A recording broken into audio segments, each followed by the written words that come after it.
How's it going, everybody? My name's Jeff and we are back behind the glass. And today's video topic is going to be testing a product out actually. We're going to be seeing whether or not this PhosGuard actually works within my saltwater tank. And the reason I'm actually going to be putting this in my tank is because I don't know if you can actually see it behind me, but I have quite a bit of red cyanobacteria colonies all hanging on my glass. I'll probably put some video footage of that over this. But the bacteria colonies have really started to get out of control. It's getting all over everything on my tank.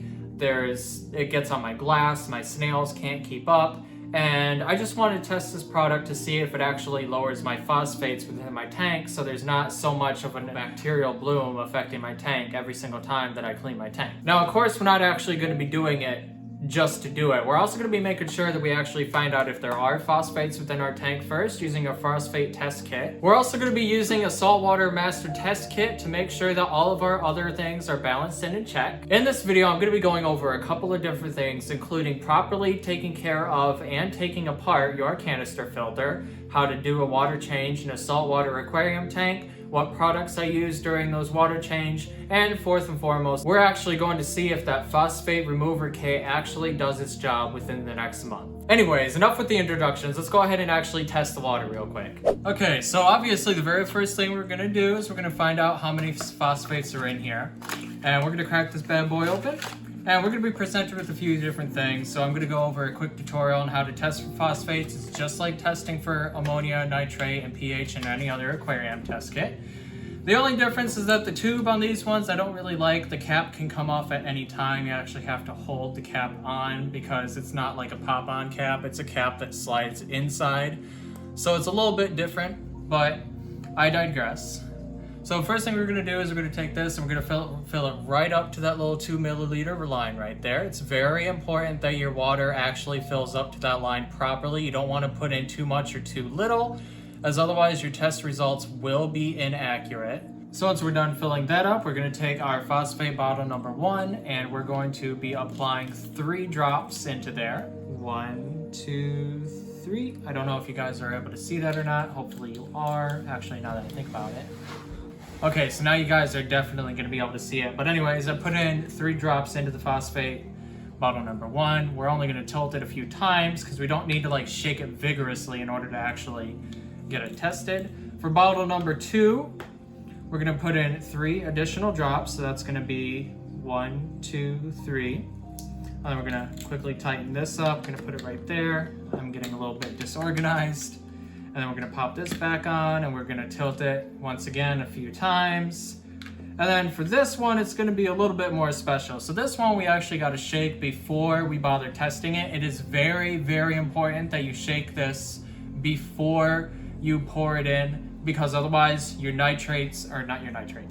phosphates will come back as a -0 reading. And we don't want that. We want to see how many phosphates are actually in here. So after we're done shaking it up for a little bit, you're going to see it's a little flat on here. There's no actual, you can't squeeze it or anything, it's glass. So this one's going to require a little bit of a specialty trick. What we're going to do is we're going to kind of like take it on here like this, and then we're going to have 1 drop in there. I don't know if you could see that drop, but it did drop in there. And then from there, we're just going to flip and invert it a few times. And then we're going to watch as the phosphate reading comes back to us. Now, normally you wait a few minutes for it to actually read, but the phosphates on here must be absolutely sky high because they're coming back as quite a bright blue. I would say they're probably, well, maybe 2.5. So 2.5 ain't bad, but it's still not 0. So we're going to try, and we're actually probably going to do a water change. So that way we can get the phosphates down even lower. Preferably, I'm going to have the phosphates get down to maybe between 0.5 and 0.25. And then that way we'll actually be able to properly see if the phosphate test remover works properly or not. And then of course, as always, it's very important to thoroughly wash out your equipment once you're done with it.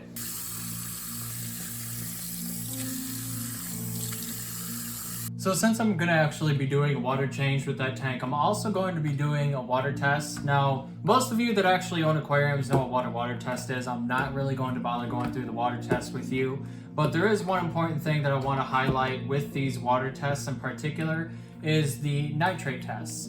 Now, for whatever reason, the nitrate test in the booklet is a little bit confusing. In particular, with step number 4, you're going to see on here that it tells you to shake the nitrate test number 2 vigorously for 30 seconds. Now, when most people read that, they think that they need to shake the vial vigorously for 30 seconds. And that's not actually what that means. What you need to do is you need to shake this bottle before you add it for 30 seconds before you add it. Because otherwise, if you just shake the solution but you don't shake the actual bottle, your nitrate test results are going to come back as 0 or very low when they're not. So please do keep that in mind anytime that you do a water change for any future changes. Just in case you didn't know that, I'm letting you know that right now. Alright, so we're wrapping up the water test now. We're going to wait for the nitrate test to get back to us. In the meantime, I'm going to be looking at the pH. So the pH is looking a very healthy 8.2 to 8.4. That's where it should be. Ammonia returned to us a very, very healthy 0. You'll always love to see that. The nitrates are 0. Alright, the nitrate results are back in, and it looks like there's somewhere between 10 to 20, which is a little high. I mean, it's not bad, but it is a little high. So we're going to go ahead and go forward with that water change to try and flush out some of those phosphates as well as remove some of those nitrates.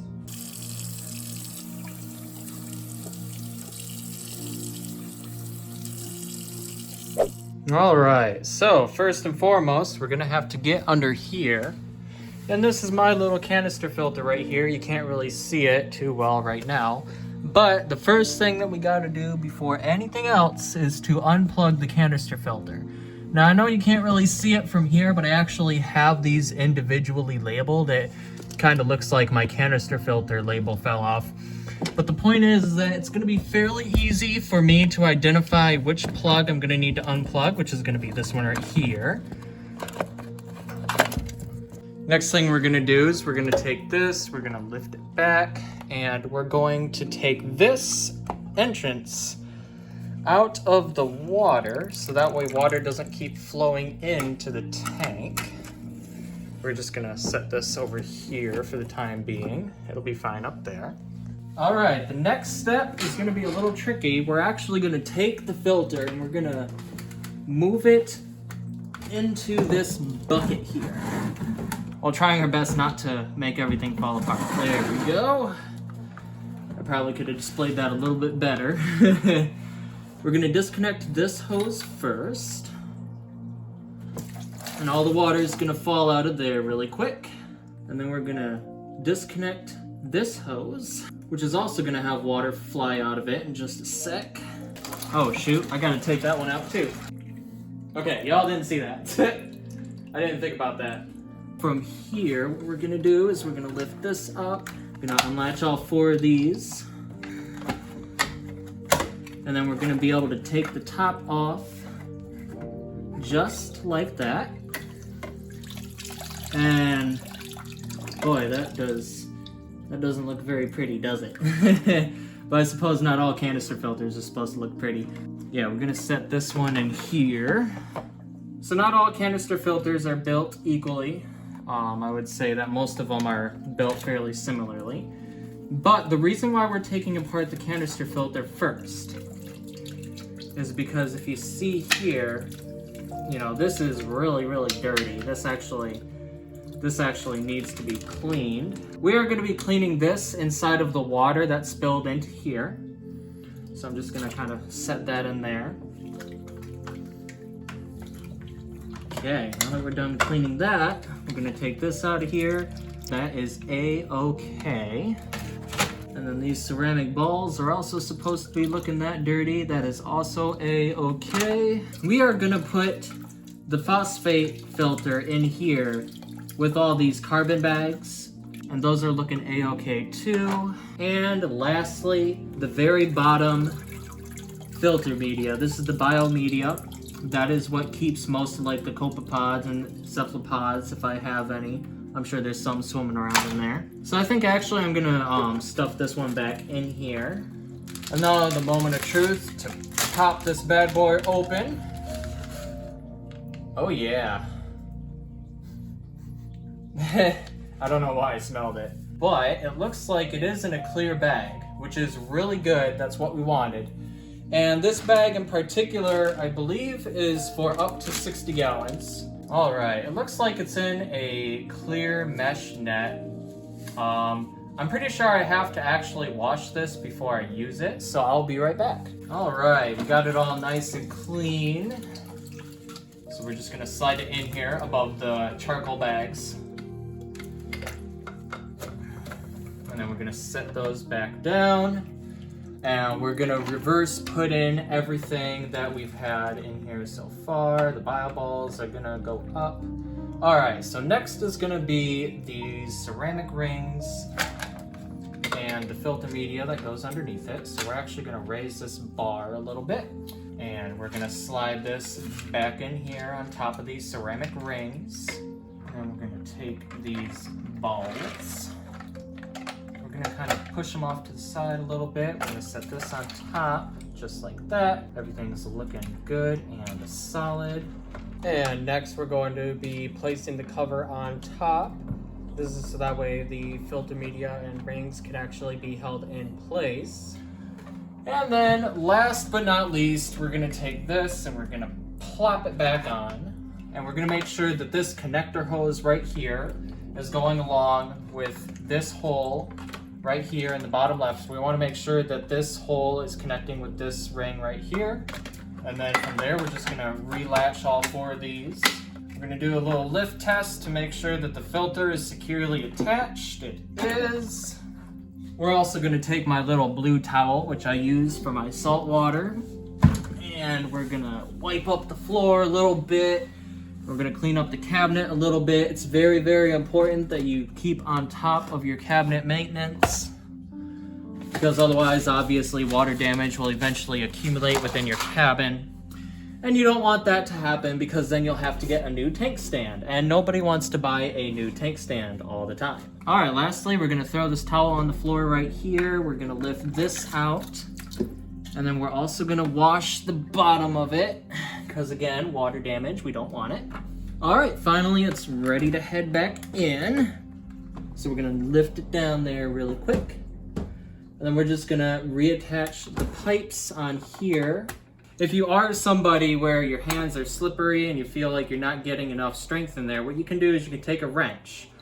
And you can kind of take an adjustable wrench and you can adjust it to the size that this is. And you can hold this down while tightening this. And it's a little bit of a process, but it definitely is well worth it to make sure that, to ensure that your filter does not leak at 2 a.m. like mine did one time because I didn't secure it good enough. And then we're just gonna do a little bit of a pull test to make sure it's secure. It is. And then we're gonna repeat the process with this hose right here. Once again, we're gonna do another pull test. That is good. We're gonna recenter it. All right, we're gonna take this and we're gonna move it back over here where it properly belongs. We're gonna reattach it to that little spindle thing. And finally, we're gonna close this, make sure that everything locks okay, make sure that the wire falls through, make sure that that is pushed down and okay because of our little mishap earlier. Yep, see, so we need to reattach that and push that down.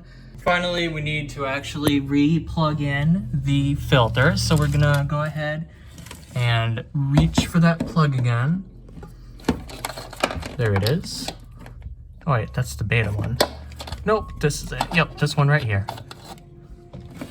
Finally, you're gonna hear it trying to pump, but there's not enough water in it, unfortunately. So what we're gonna need to do is we're gonna need to push this button right here a few times until water starts pumping into it.